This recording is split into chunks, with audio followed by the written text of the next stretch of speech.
Hello. Today, I'd like to introduce to you a very special guest, Jacqueline Aluotto. Jacqueline, thank you for being here on Inside America's Minds. It truly is a privilege. I've been following you since we were first introduced a while back, and I'm just amazed at what you do. So you actually are the CEO and founder of RBRW, Break the Cycle. RBRW, tell me what that means. So RBRW stands for Real Beauty, Real Women. Okay. And that was just a marketing campaign that when we had Break the Cycle was founded in 2008. In the year 2000, I had documented a film called Not in My Backyard. And it was about battered women and children fleeing abuse in the United States. And what happened was the film had gotten a bunch of awards, but we didn't change any laws. And so I wanted to create a website that made activism cool, because 21 years ago, we were not as awoken as we are now to things happening. And so Real Beauty, Real Woman was kind of the conduit to talking about issues that were happening and merging beauty, glamour, and entertainment and media with it. Okay. Break the Cycle was the nonprofit. And obviously that's to break the cycle of violence, poverty, homelessness, and abuse. And the thing, you're a distinguished visionary, is what's been written about you. You are a hybrid human rights activist, anti-trafficking specialist, victims advocate, producer, and leader. And that's what I really want to focus on today, is the sex trafficking. And how you integrate everything is just phenomenal. And you and I had the opportunity to speak before the show, and I was just amazed. I mean, just in a few minutes, you educated me about things that I was stunned involving human sex trafficking. And you are the CEO of the No Trafficking Zone, NTZ. Yeah. And founder of Break the Cycle USA, which we just talked about. You are a human trafficking specialist with a focus on domestic minor sex trafficking. And you've researched for over a decade child trafficking and exploitation in the foster care system. I don't know how you even do that every day. It must be such a compelling and psychologically and emotionally challenging to deal with this every day. So I want to let you tell our audience how you got started in this. Okay, well, thank you so much for having me on. I really appreciate it. And I appreciate your kind words. It's a privilege. I got started because when I made my first film, Not in My Backyard, I didn't know about sex trafficking. 21 years ago, people were not talking about sex trafficking.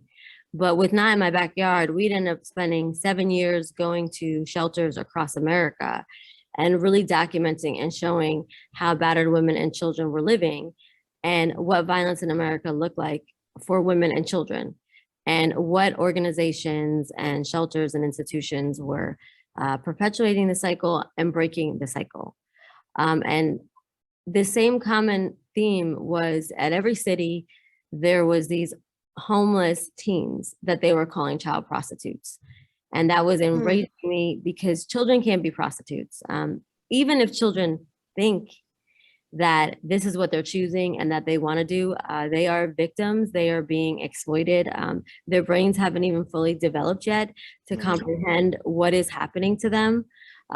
Their predators are master manipulators that understand and know how to prey on really children and groom them and lure them, really groom them into what they want to be, until this youth, they become so lost and they become really something else. And they become what their trafficker, pimp, or predator wants them to be. So when I went back home, I went to my mentor and I asked her if she had heard of these child prostitutes that I had been seeing in every city, and that we had to change that label because children couldn't be prostitutes. And that a lot of them were coming from the foster care system and from, our social service system. Why do you think that is? Why were a majority of them from the foster system?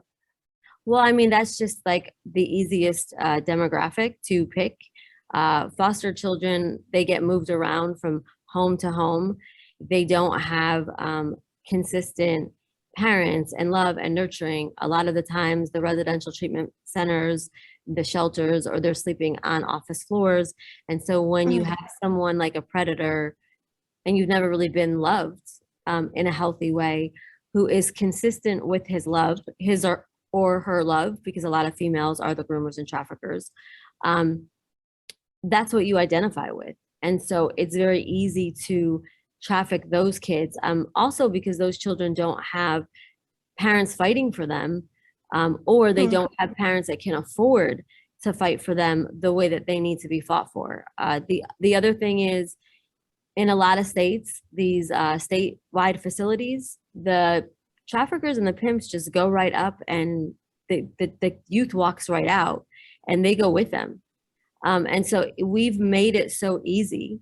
It's like a predator's playground for children in the foster care system.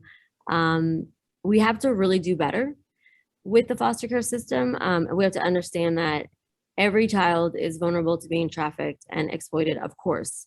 But the war on poverty is very profitable to people that want to exploit people that need to survive. And so a lot of these kids also, they need to survive. They need to make money. So when these people befriend them, that's a lot of times, a week, 2 weeks later as well. If you want to stay here, you have to earn a living. The other thing is what we call the Romeo pimp is they think that their pimp or trafficker is their boyfriend, and that their boyfriend loves them and is taking care of them, and that they're a part of this choice and process. So the foster care system and really areas, communities of color, the indigenous community, and poor communities, children that really are in trailer parks, it's a necessity and it's a survival. There is survival trafficking. Then to the other spectrum is you do have a lot of middle class and upper class children that are sex trafficked, over social media, or there are traffickers in the schools, at football games, at malls. There are 7 billion people in the world. And when you have social media, let's just say that 5 billion of them have social media. We're opening up our children and ourselves to 5 billion people. And to think that all of those people would have good intentions it is really ignorant on our part. What is the youngest child that you encountered with human sex trafficking? 8 years old. Oh my gosh. Boys, girls as well? Yes, both. And that's the thing, boys, 30%, I believe that's the statistic. It may have changed. I don't think any numbers on human trafficking is correct because it is an underground organized crime. Reported too. Yes. Okay. But I believe the stat now is 30% of boys in the United States are sex trafficked. It's just a lot harder for boys to talk about exploitation and trafficking. A lot of times because it's with their predator is the same sex. It's hard to identify with everything that's happened to them and for them to come out. And there aren't enough program services for boys. There's a lot more for girls, and there's not even close enough for girls. But for boys, we really need to do a much better job. So do you think there has been an increase in sex trafficking with the pandemic? Oh, I definitely think there's been an increase, and I definitely have a beef with a lot of the schools because when we're giving these children laptops and iPads, that's the biggest way that your child's going to be groomed and lured. And Google, Yahoo, all these big tech companies, when your kids are watching, even these school programs or these kids videos, it always takes you to like a violent commercial, or it leads you to something that children should not be watching. Child pornography is so prolific in this country, which is another form of sex trafficking, but it's so profitable. And what happens is a lot of children are also watching pornography. Yes. they have access to it. We didn't have access to pornography when we were kids. But imagine, you know, you're 8 years old. The average child now watching pornography is 8 or 9 years old. So girls are identifying with pornography as, oh, this is how men are supposed to treat me. They're supposed to strangle me and slap me and, you know, kind of mishandle me. There's not any love. On top of that, an 8-year-old should not even know what sex or intercourse is. And then the boys watch pornography and they really believe that this is how they're supposed to treat a female. And so we know with studies that pornography really changes the hormones in your brain. In neurochemistry, yeah, I would sure. And in a developing brain, that would even be more validated.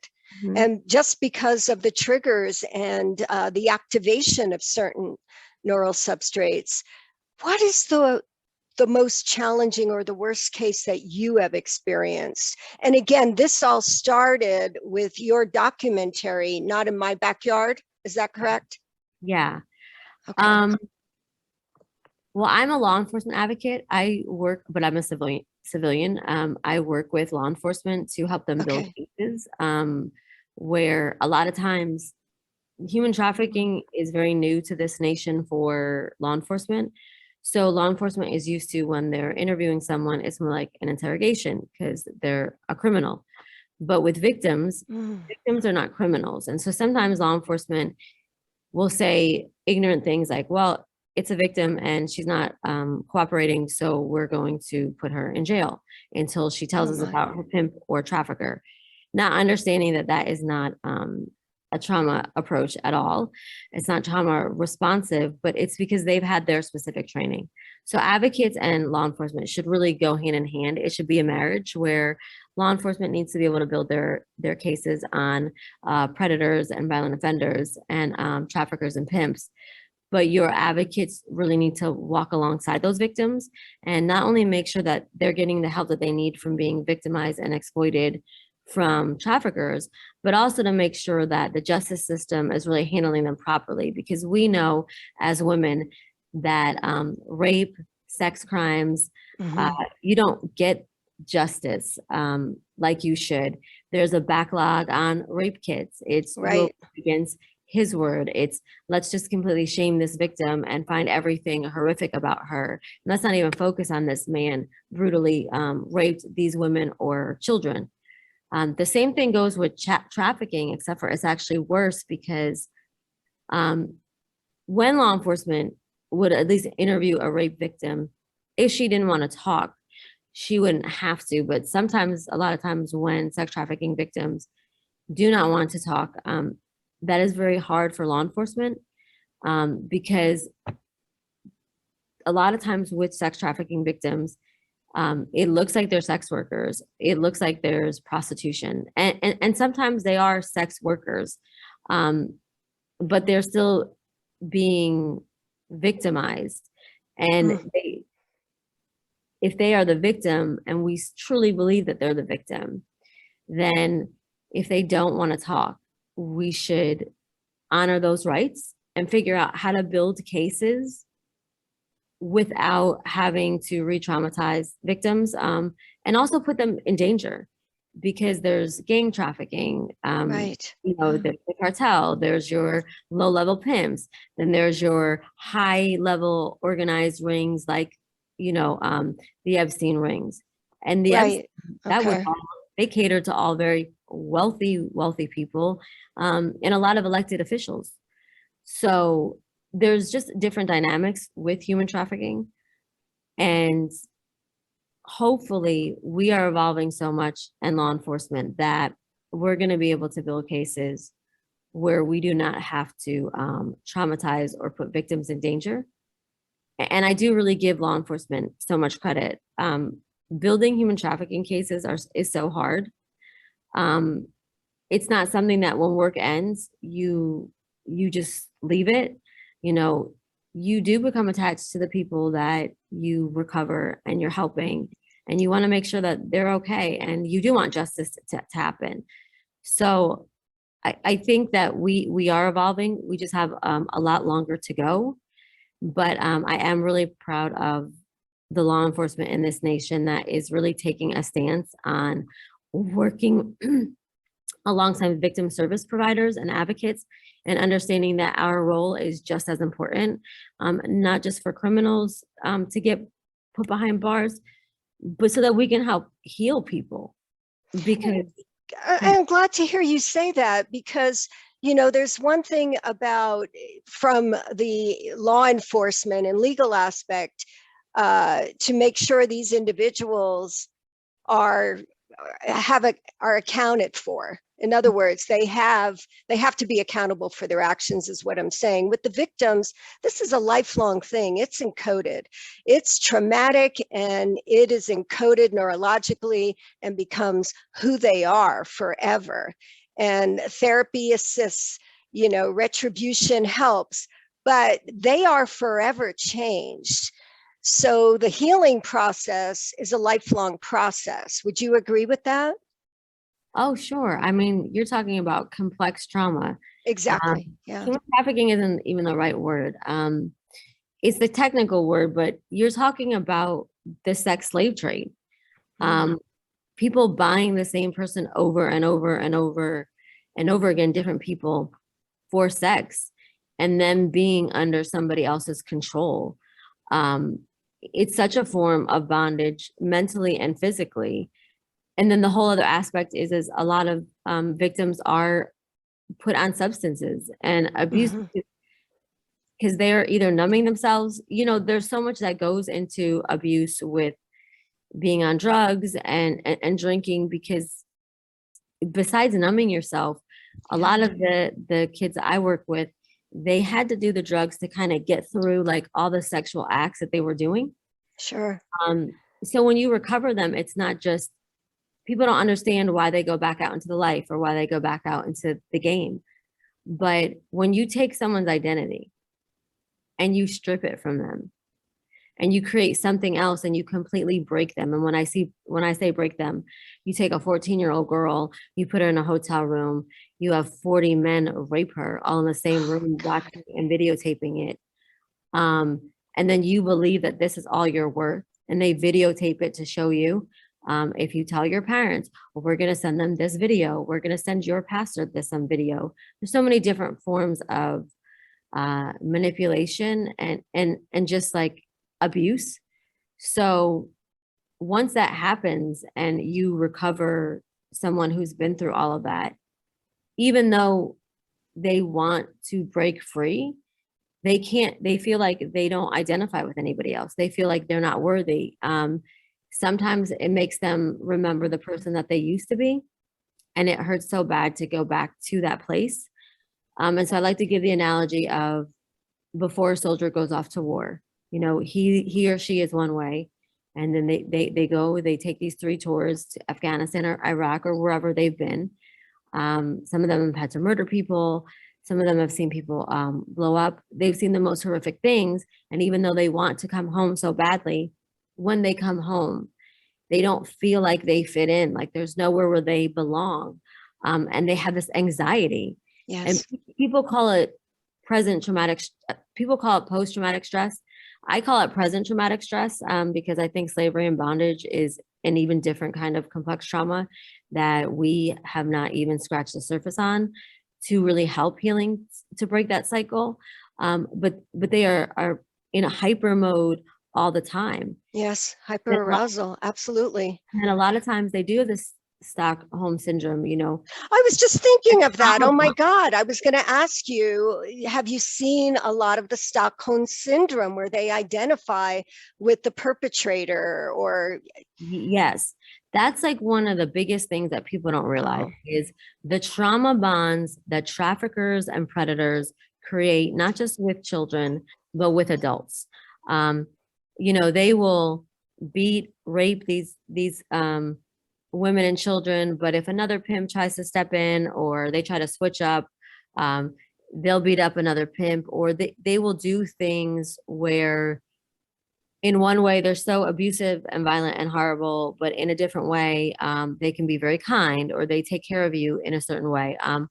Or again, your identity is just completely stripped. And so you feel like these are the only people that are going to accept you now. And they're the only people that know everything that's happened to you.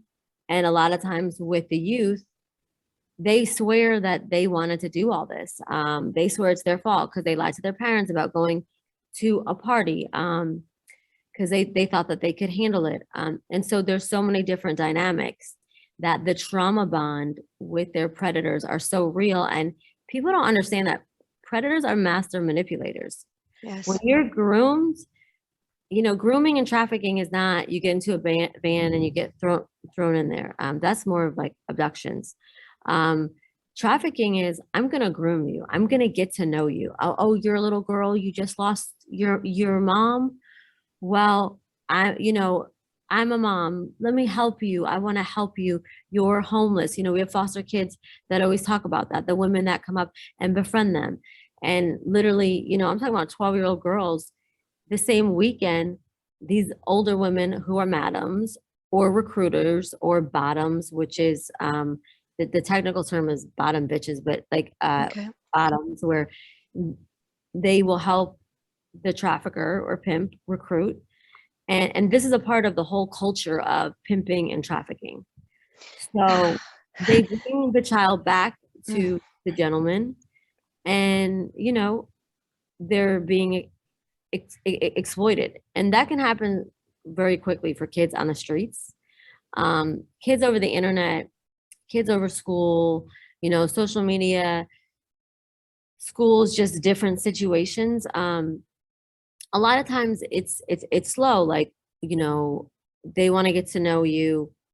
What are your vulnerabilities? We all have vulnerabilities. And so once they can find out what your vulnerabilities are and they can relate to you, and then there's a relating, and it's like, wow, I finally have someone that understands me. And wow, I didn't even understand myself. And then they're isolating kids from their normal friends, if they play sports, what they normally love, what their identity has always been, their parents, and the isolation starts. So it's go ahead. I'm sorry. Well thought of. And like you said, they're master manipulators, and there are women involved as well as men. So I have many questions. And again, I just want to thank you so much for being on Inside America's Mind and educating our American population. The most challenging case you came across? Oh, wow. I mean, I've had a lot of cases, a lot. Oh my gosh. For me, it's a string of cases. Obviously, when you have an 8-year-old child and there's like different DNA that's been in them from different men, that's really hard and horrific, because you wonder, like, what kind of people could really do this to a child.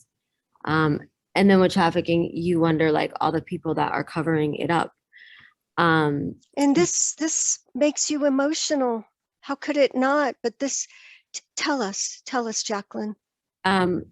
So those cases, all the cases are very hard. Those cases are particularly hard.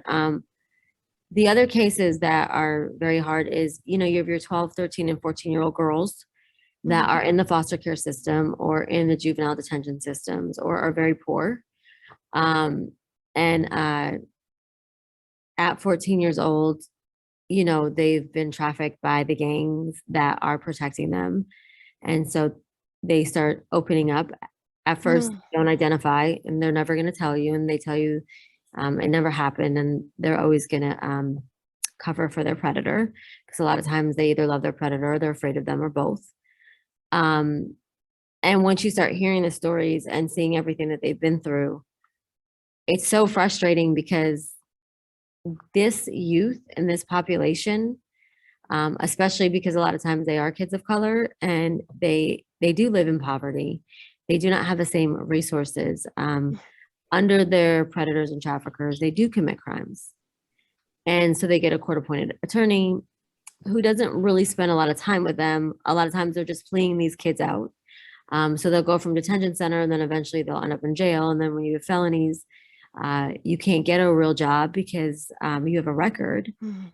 And so it's frustrating because you see a cycle of very young children who are being exploited by everybody.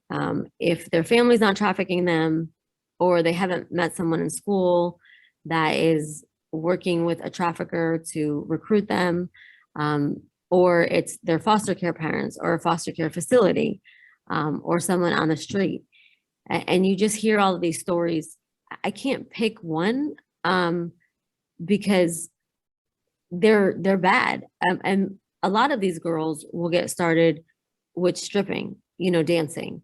At first, their predator, who a lot of times they will think again is a Romeo pimp, their boyfriend, will have them dance. I'm talking about 13 and 14-year-old girls. And what people don't realize is that in order to dance at specific clubs, you have to sleep with the manager. So right And off this the is in bat, this country, in yes, America. yes. Okay. Oh my God. So America is one of the largest nations for sex trafficking. I just need for people to understand that, like, Say that again. Yes, I agree. Americans need to know. Say that again. this is one of the largest nations for sexual exploitation, sex crimes, and sex trafficking. There's no disputing that. And so with all of that, and with these kids, when they're committing crimes, our juvenile systems are not understanding that they're victims. They are victims and they have committed crimes. But if we could start healing them because they've committed their crimes with their perpetrators, they had no choice but to commit their crimes. A lot of times traffickers, like in Texas, 17 is a legal age. On the East Coast, like New York and New Jersey, it's 18. They'll wait until you turn 17. On the East Coast, they're gonna wait till you turn 18. Then they're gonna start booking the hotel rooms in your name. They're gonna start getting rental cars in your names because they don't want to use their own cars. They want to use rental cars, or they're going to use paper tags. They don't want anything to be tracked to them. They're very smart. And so a lot of times what will happen is the victims take the fall for it. And then once they do get used to doing a life of crime, they've been exploited and they're on drugs, we just can't throw them in jail. We have to really work out programs and solutions, proper trauma-informed programs that are complex, that deal with not just recovery, but these stabilization centers, and understanding that the first 30, 60, 90 days, this is what they're going to transition to. And that when you take somebody out of the life of trafficking or sex work, it's not just, they're not going to say, oh, thank you for saving me. Like, they're broken. They have a different identity now. You have to replace that with something. And what you have to replace that with is not technically what a person reading a book on psychology would think. What is is there ever a recovery? What are, as far as you know, the statistics of having, and normal is a word I don't like to use, but of having, let's say, a better life when and if they decide and can leave that culture? Because it's a culture, is it not? A subculture within a culture? It is, of course, it's a culture. Even with the victims, there's a culture, there's a hierarchy and lowerarchy. That's why a lot of with these victim service programs, they're failing, because when you think you recover someone, you're thinking you're going to recover a girl in like pigtails or a teenager, and they're going to say, thank you so much. Oh my God. And then, you're going to put them in a shelter with like fuzzy pillows and paint rainbows. And no, that's not what happens.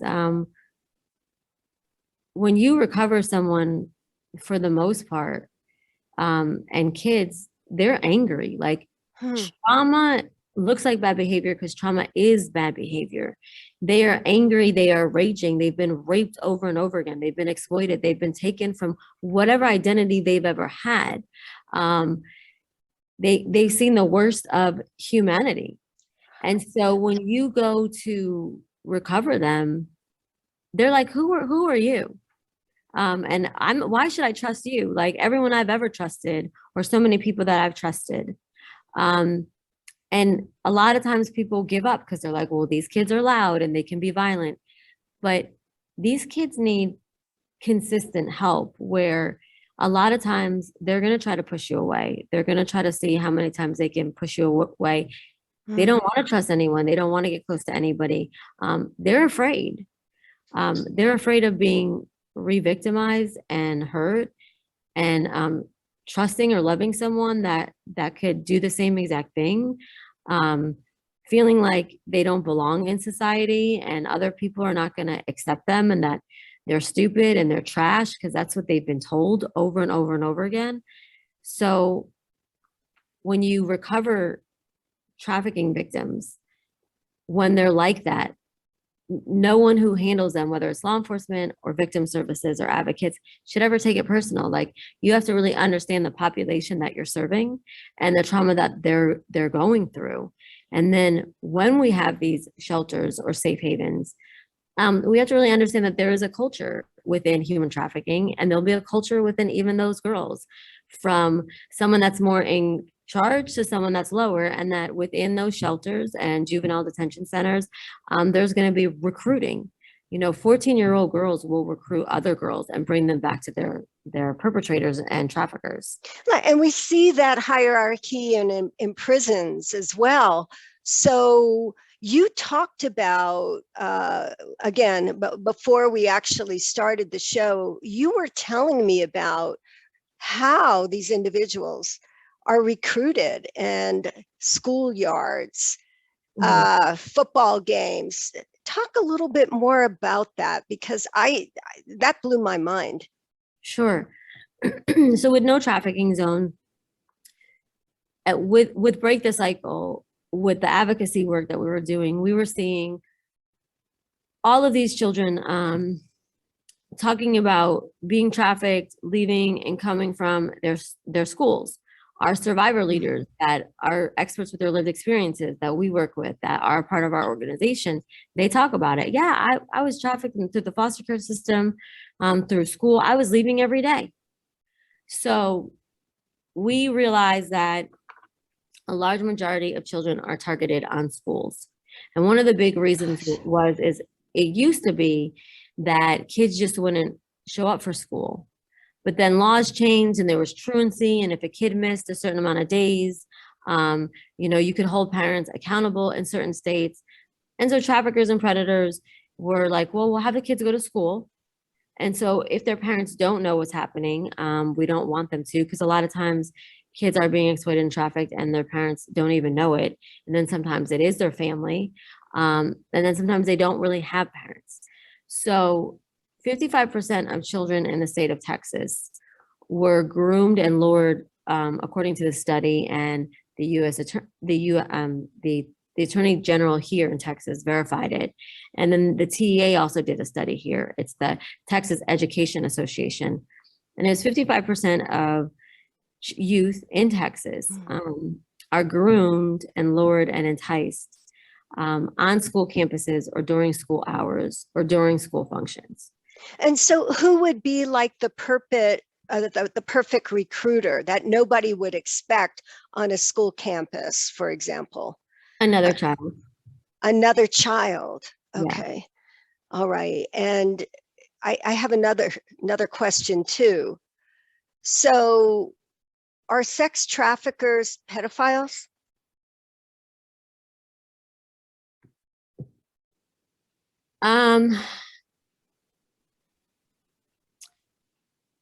I mean, no, not all of them, because some of them don't have sex with the children. They sell them. But I would say a lot of them are. A lot of them absolutely, they think it's fine to buy and sell and have sex with children. And the clients who buy them or rent them, are they pedophiles? Are they? Yes.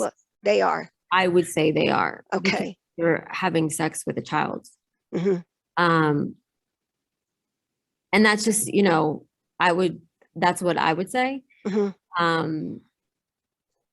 I wanted to get your definition. I Yeah. know in our field, you know, more often than not, they are classified as that. A lot of them, when you talk to a pedophile, they may rationalize it differently, you know, but Oh, yeah. the hardwiring is there. Um, You know, okay. and that's interesting. No one's ever asked me that before. The reason why I say no that some traffickers aren't is because for like the higher rate, like Epstein was a pedophile.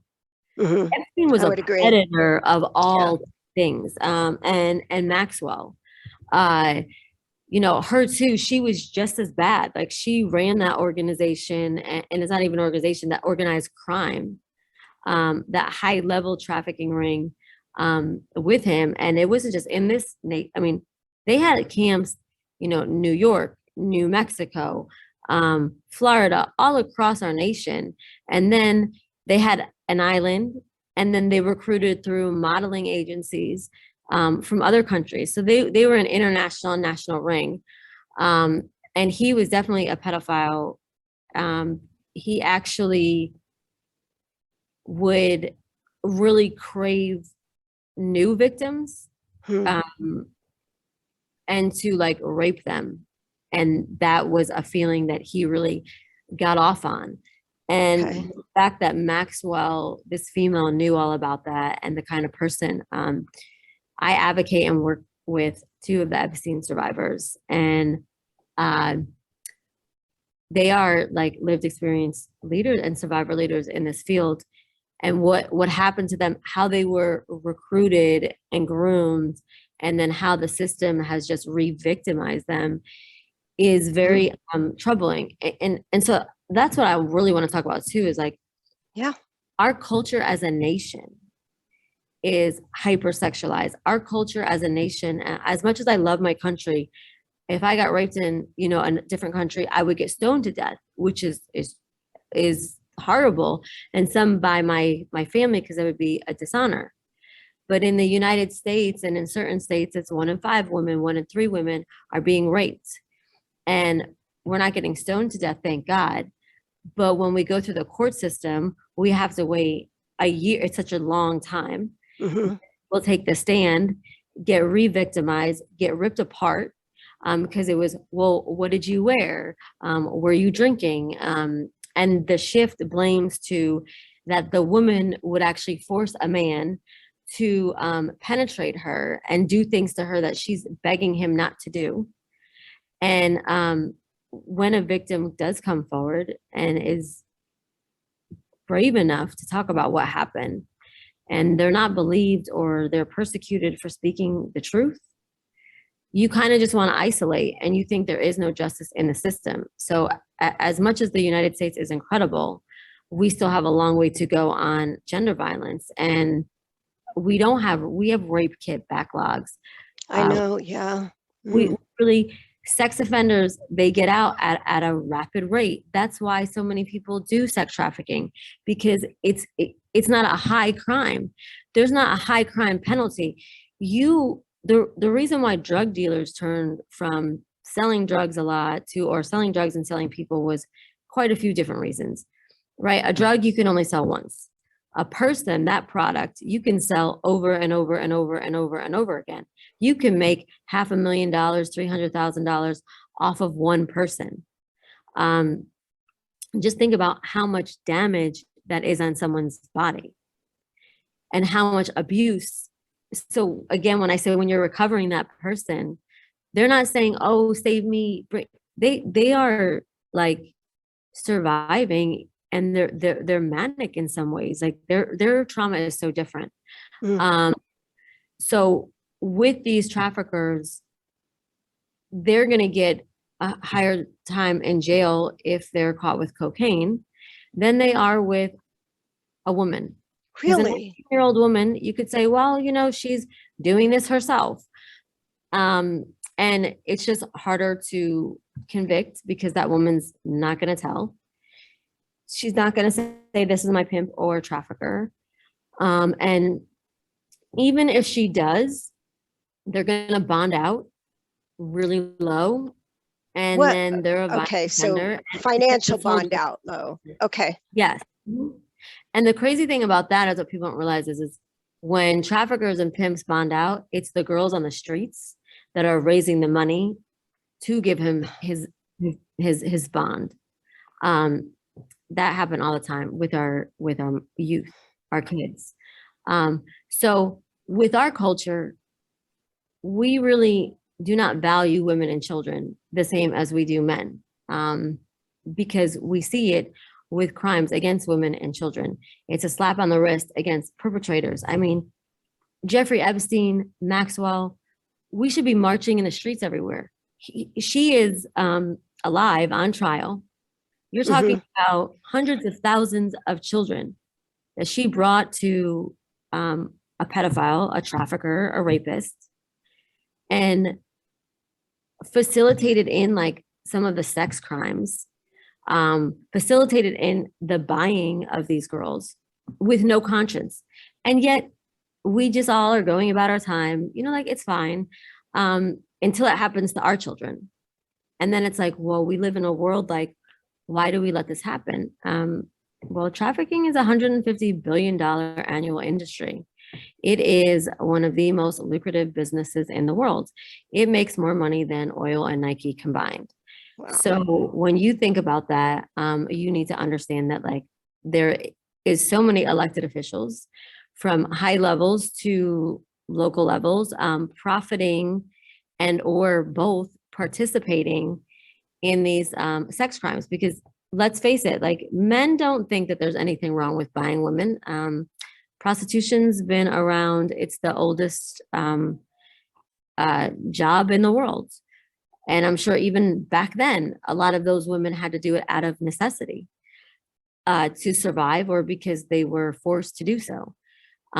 So when you start hearing the way some men talk or the way our music videos are, the way our songs are, the highest rated TV shows and movie shows, it's high violence against women and a lot with children.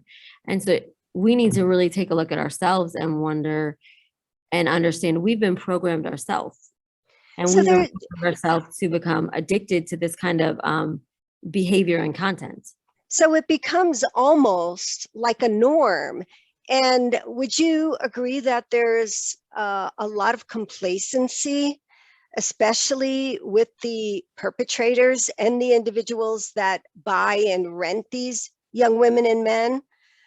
And there's very little consequences unless it's blown up in the media. And even then, like you said, I mean, just getting through the legal aspect of things takes so long. So yeah, because when Epstein was first caught 10 years ago, before people knew who, only like high society and really wealthy people, those are the people that Epstein was around, you know, royal families, high presidential, people in like the White House, very wealthy people. So regular people did not know who Jeffrey Epstein was.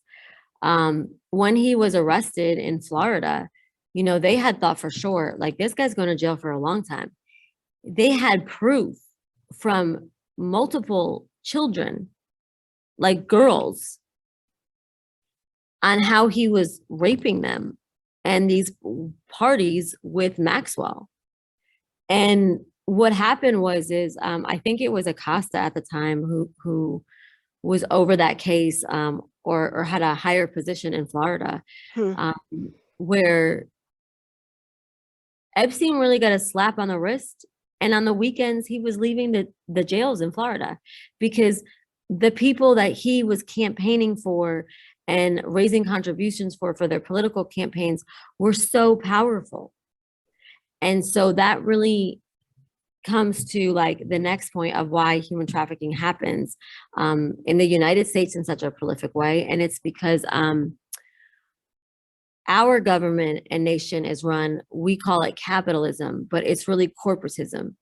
And what corporatism is if I'm in Congress and every 4 years I have to get reelected and be voted on, or I'm a local official and it's every two years, all those campaigns cost millions of dollars. And so the people that are funding your campaigns are businesses, but businesses like big pharmaceutical companies, vaccine companies, as specific kind of food like Monsanto with NGO, you know what I mean? And so all of our politicians, even if they want to get into office and make a difference, they are bought and sold for by whoever sponsored and donated to their campaigns. Well, Epstein understood this. So what Epstein did was he donated to, he contributed a lot of money to a lot of people's campaigns. And so he contributes such a large amount that when you contribute that kind of money to powerful people, if you get in trouble, like, you're not going to get in trouble. Like, you're talking about a different world. And so for people like the Jeffrey Epsteins and the Maxwells, they don't go by the same rules as us. They break the laws, and they know that there is no consequences. And that's what they'll tell these girls is, no one's going to believe you, or nothing's going to happen to me. Just like a perpetrator would do, especially with sexual victimization. So a question, do you believe that Epstein committed suicide, hung himself in jail, or that possibly because of prison hierarchy, where child offenders, sex offenders are usually at the bottom of the hierarchy, or do you believe somebody offed him? I believe that Jeffrey Epstein was very smart, and not only besides financially contributing to some of the most powerful people's political campaigns and careers, he blackmailed all of those powerful people that bought and sold children. So Jeffrey Epstein had evidence, and so does Maxwell, who's on trial right now, of the most powerful people in the world, of them going on that island and, raping children and knowing about buying and stuff. People that get up on the news and we think they're the nicest, kindest people, and they talk about God and family values and, changing this nation, those same people. So I think that he was very dangerous and very smart. And I would have to say that I would definitely think that he would have been murdered. I don't think that Jeffrey Epstein was ever going to commit suicide. Right. I think he had enough evidence on people where he would blackmail people. It's like, from a psychological perspective, looking at him, there was a lot of personality disordered stuff going on, and to me, he didn't fit the profile of someone that would kill himself because of the complacency, because of the inability to understand his actions, because of the lack of self-awareness and so on. Very interesting. You do such incredible work with such a vulnerable demographic. Have you ever been threatened? Because you could bring down multi-million-dollar organizations, trafficking. Well, I'd like to say, when you work in human trafficking, you do it because there's nothing else that you can do. Like, I truly believe that this is my purpose from God, and this is like my assignment from God. And there's been plenty of times that I've wanted to not do it anymore, because it hurts so much. You see people hurting, you see children hurting, and then you do see them go back to their perpetrator, or you see the system that are really failing them and re-exploiting them, and you think, where have we gone wrong in this world? Like, we need to fix a system that is extremely broken. We need to fix our own cultures. Like, we need to fix our children. And so I just like to say that, I think I'm doing exactly what I should be doing. I wonder why more people aren't marching in the streets for how many kids are being exploited and trafficked. And I don't mean just like marching. I mean, holding people accountable. we live in a nation where our government and these entities are so worried about the liability aspect of being sued, and then accountability of this is wrong, you know, whether it's a chief of police that's trafficking and raping children, or it's a Jeffrey Epstein. The only people that we seem to have no problem arresting is gang members on the street, poor boys from the hood, poor girls from the hood. But there are plenty of perpetrators and predators that do not fit that. And a lot of them are pillars of our community. Yes. People don't get that, you know, these master manipulators, these predators, they're so charming. You know, they're very charismatic. Because they know, they're sociopaths. They mimic people's emotions. They study you. They know how to relate. And so it's scary because we're not prepared. No one teaches you in school, like, this is predatory behavior. These are the patterns. No one is teaching parents that, to recognize if their child is in the grooming process, which is another really big part of our schools changing, is to train administration and teachers and parents that if you see these signs, this is really the actions you need to take. These are the apps that you need to put on your phone and your child's phone to protect them, and also you. Do I get afraid for my life? I would definitely say that there's been a few times I've been scared. One in particular where I had a teenage girl and I was blocked in by a pimp. But by the grace of God, we got out of there. And because I've been doing this for such a long time, I like to be as prepared as much as I possibly can, and really kind of think of every scenario that can happen. But, you know, I think anyone who works in trafficking at specific levels are gonna eventually be in danger, because you're exposing a very corrupt system, from street violence to local officials to higher end government officials to the border, you know, and to the cartel. So I think that there's always going to be a level of, you know, danger in that. But I think that, you know, you just have to pray. And I know that some people like that they don't believe in God. But I have to say for myself,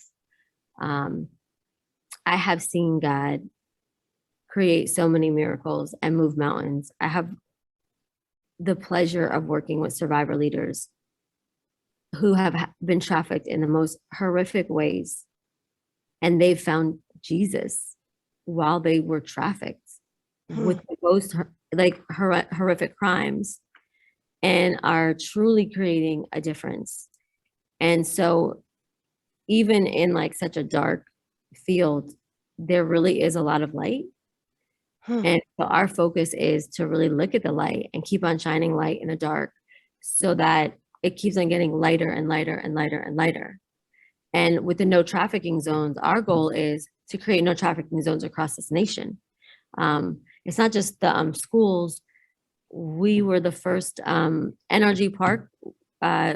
It's a football stadium. It's the most visited because it has the rodeo and football, and then it has oil conferences. Over 6 million people will visit a year. In Texas? Yeah. Okay. That became the first no trafficking zone because a lot of the survivor leaders and youth that we had recovered are trafficked during sporting events and also conferences and oil conferences. And so it was really important. So our goal is to create no trafficking zones. First, we want to start with the state of Texas, and then we want to do it across the nation. And the only way we're going to be able to do that is because we're such a divided country. Yes. Yeah. It's so sad. Yeah. Frustrating. I deal with and I work with a lot of elected officials and politicians. We train them on how trafficking is happening in their districts. And we have to put people over parties, people over politics, principles over politics and parties. We have to vote for people, even if it's not a party that you normally vote for. If that person is doing amazing things, we have to start voting for the people, because the institution of this system is very broken. And if we continue to keep on doing the same patterns, it's going to keep on getting worse and worse and worse. We have to really start researching who we're putting in office and what really have they been doing. I've literally worked with people and they're like, I'll never vote for that person, it's a Democrat. I'll never vote for that person, it's a Republican. But these people are doing amazing work. And so with human trafficking, to combat human trafficking, and with No Trafficking Zone and Break the Cycle USA, our philosophy is there is unity in diversity. Unity in diversity. Okay. Like, we all have differences. We all have different lived experiences. And because of those lived experiences, we have certain political views and things. And so in order for us to all understand each other, we have to understand that. But I would hope that we're evolving as, human beings, that if we know that someone is complicit and corrupt and horrible, we just wouldn't vote them in, because that's the party that we normally say that we identify with. And I like to give this analogy. I heard this indigenous leader give it, and I was like, oh my God. And it's a bird, and the bird has two wings. And so on one side it says Republican and Democrat, but a part of that bird, like both those wings, are a part of the foundation. And so what people don't get is you can vote on either side, but if the foundation of our system is corrupt or covering up drug trafficking, sex trafficking, a broken healthcare system where it's more about money, it's profitable, then we're going to be in trouble. So we need to change that structure. And if we don't, we're going to be worse off 10 years from now. We have to grow up and look at each other's differences and say, we want to come together to help children.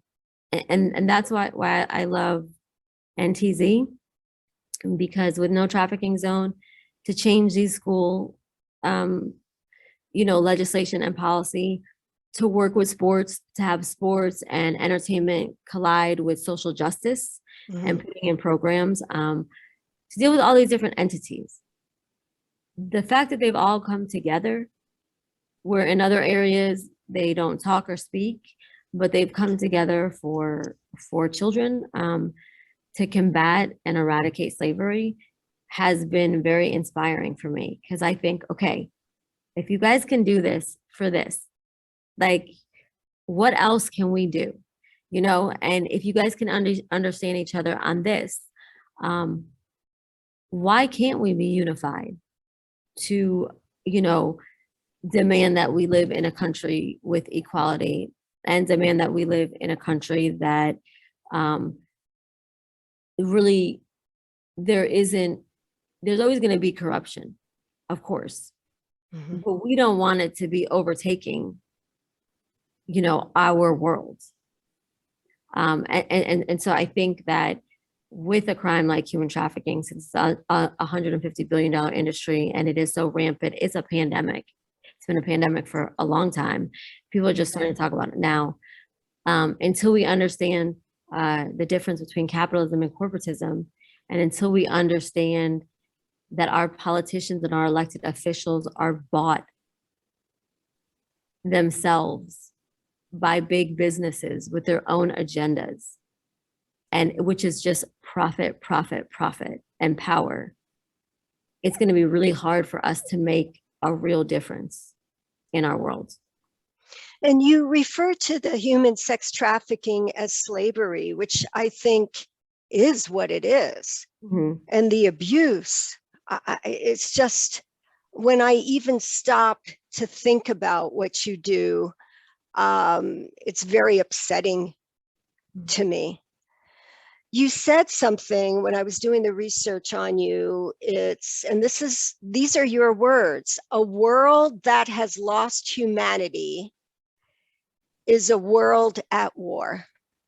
Yes. And I think, and I'm so sorry because I know that this is, I'm talking about a lot of dark things. But they're real. This is life, Jacqueline. Yes. What I do every day, I have the privilege of seeing both. And what you are doing is presenting us the light to stop the darkness. I think the real challenge is a majority of people can't look at the dark because they don't want to see it or they don't want to feel it. Yes, and I think it's easier, like with trafficking, and so that that saying that I always say, I think we're getting to that point soon, Okay. where we just value things over people, and our system is so lost in, you just, all parties, you know, it's profit, profit, profit, profit. People are getting angry. They're fighting with each other. People aren't stopping to take the time to get to know, you know, what their neighbor's going through. Like we're losing that human connection. A large part is because of technology, and because of technology, we're also being programmed to be like robots. And I'm so guilty of this. If I get an email in the middle of the night or a phone call or I answer it. Like we're always connected to technology. It's hard to live in the moment, and living in the moment is so important because like to be human is so important, and we need to be human, especially to live in this world. And we need to remember that we are human. The people next to us are human. And I don't know anyone that hasn't suffered during this pandemic or lost someone or lost a job, or our first responders and they're exhausted. We got to get back to compassion, but implementing solutions. There are solutions to end corruption. There are solutions to combat trafficking. There are so many different solutions for so many things. It's just bringing the right people together to make sure that it gets done. And sometimes that's exhausting because when you do go up against powerful people, you know, they have all the money in the world for the best lawyers. They have all the money in the world for the best media, you know, that they can do media campaigns and spin a narrative. But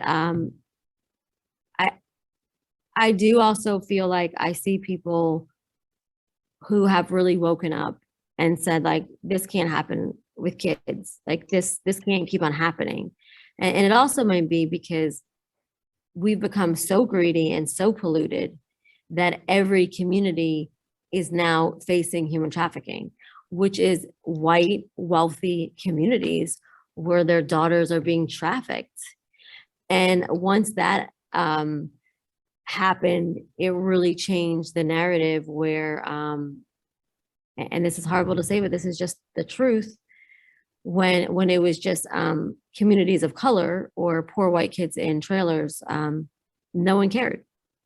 But now that evil is spread, because it's gotten so greedy, because instead of making $100,000 a year, you can make $500,000 a year. And the internet, it's so easy to access anyone. So I see like different communities coming together and different parents from different communities coming together and really bonding over what happened with their children and wanting to help each other. So I want to ask you a question. What is the number one demographic in demand for human sex trafficking? Well, you mean the age of a child? The age, gender, color? You know, that's a good question. I don't think anybody really knows that. And I'd say I don't really think anybody knows that because like with border trafficking, but I will look it up. In the United States, yeah, especially. Okay. we wouldn't be able to know that stat because like even people coming over the border and all of those kids and women that are trafficked into our country, they do not really exist. So all of those people that are being trafficked or in the slave trade, we can't use that data because so many of them don't exist. Well, what a wonderful dissertation topic for the up and coming professionals, the younger generation, to do the research, you know, to find out more, to contribute to a solution. Yeah, yes. And when the indigenous communities also, because a couple of years ago, they didn't even have a database, and indigenous women and children go missing all the time. Yeah. That's why the VAWA bill, the Violence Against Women's Act, is so important, because when it wasn't reauthorized, you could go on a reservation, rape a woman or child, and then once you leave that reservation, you cannot be convicted of that crime. Oh, I had no idea. Wow. And tell us again about that bill. That's the VAWA, VAWA, Violence Against Women's Act. Okay. And so there's certain policies that also need to be in place, and it's just educating people, because we don't know what our laws are. I didn't know 15 years ago that you know, child marriages were legal in so many states, you know, across the nation. I was like, what? You can marry a child? Yeah, they haven't changed the laws in so many states. You know, but when people find out, then they start changing them. And so there is a positive difference. So I'm very excited. And I just want to say, like, I am the community awareness coordinator for HTRA. It's the Human Trafficking Rescue Alliance of the Southern District. It was started by the Justice Department. It has 41 governmental and, like, you know, from Homeland Security to the Justice Department to local law enforcement in Texas. And then it has over, I believe, 70 victim services. And so with this task force, everyone works together to combat trafficking. And it's so great to see. It's the fourth largest task force in the nation. And I am excited that I think that if we can get these task forces throughout our country, we're really going to be able to make such a difference. And we're also really going to be able to learn about each other's cultures and differences. And, you know, I've learned so much about just different cultures that is fascinating, that I would have never known if I didn't do what I do. Well, you're amazing. Oh, now, how would you describe yourself in one word? How would you describe Jacqueline Aluotto? Oh, wow. Resilient. Okay. I want to thank you again for the privilege of being on Inside America's Minds. And I have a very strong feeling we're going to meet again. And I will look forward to that. If you had a message to leave our American audience, what would that be? I think the message would be, like, a world without humanity is a world at war. Okay. And we gotta find our humanity back. We have to remember that we're all people, and this machine that keeps on getting quicker and quicker and quicker, with social media and technology, it takes away a lot of the emotions, and we need to get that back to have our connections, to make sure that we always keep our humanity and our compassion, because that's the most important things. Where can people get a hold of you? And you've written lots of articles too, which we didn't even get to. You've done so much. Where can people get a hold of you? How can they help you? So our social media handles for Instagram is No Trafficking Zone, or Real Beauty, Real Women, or Jacqueline Aluotto. Same with Facebook, NTZ for Facebook, LinkedIn, Jacqueline Aluotto. And if you want to find out more and get in touch with us on how you can volunteer, or if you're a sports venue, or, you know, just anything that you do to be involved in, people write us on notraffickingzone.org. There is one thing that I forgot to say, NTZ was co-founded by a gentleman named Bishop James Dixon. And he does so much, but he also is helping equip churches to help their communities with really eradicating and preventing sexual exploitation and human trafficking. And so if I could just add another. Absolutely. I'm so sorry. No. I would say like describing me would be like resilient, compassionate, and I have so much love and faith. I think that I wish that everybody knew faith the way I have, and I think that we would all find so much more comfort. So, and just meeting people where they are. With trafficking victims, you have to meet them where they are. You can't meet them where you want them to be. And with all of us, we should just meet each other where we are. Jacqueline Aluotto, thank you so much. Be safe and Godspeed. Yes, thank you so much. Have a wonderful day. Thank you. You too.